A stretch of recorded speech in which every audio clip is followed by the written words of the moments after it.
Sagesse, chapitre 6. Écoutez donc, rois, apprenez, juges de la terre. Prêtez l'oreille, ô vous qui gouvernez les peuples, et qui êtes si fiers de leur multitude. Votre puissance vous a été donnée par le Seigneur. Votre autorité vient du Très-Haut qui interrogera vos œuvres et scrutera vos desseins. Vous, ministres de son royaume, vous ne jugez point avec droiture, vous n'observez point la loi, vous ne marchez point selon la volonté de Dieu. Et quand soudain il fondra sur vous, vous en frissonnerez, car son jugement est bien plus sévère contre eux, ceux qui ont la puissance. Car le petit reçoit le pardon de la miséricorde, mais les puissants seront poursuivis avec rigueur. Le maître de toutes choses n'aura point égard au rang, il ne considérera pas la grandeur. C'est lui qui a créé le petit et le grand, et sa providence veille également sur tous. Une enquête plus rigide est réservée aux plus puissants. Ô roi, c'est à vous que s'adressent mes paroles, afin que vous appreniez la sagesse et que vous ne vous en écartiez point. Car ceux qui gardent saintement les choses saintes seront sanctifiés, et ceux qui les auront apprises y trouveront ce qu'ils ont à répondre.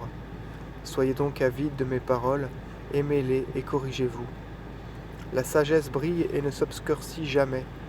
Ceux qui l'aiment la voient facilement, ceux qui la cherchent la trouvent. Elle prévient ceux qui désirent la connaître avant tout. Celui qui pour elle se lève dès l'aurore ne se fatiguera pas, car il la trouvera assise près de sa porte. Penser à elle est une prudence consommée. Celui qui veille pour elle sera bientôt exempt d'inquiétude. Elle s'en va à la ronde, cherchant ceux qui sont dignes d'elle. Elle se manifeste avec bienveillance en leur sentier et va à la rencontre de tous leurs desseins. Le commencement de la sagesse est donc un vrai désir de s'instruire, et le soin de s'instruire, c'est l'amour. L'amour de la sagesse, c'est l'observance de ses lois. L'observance des lois, c'est une pureté accomplie. Enfin, la pureté nous approche de Dieu.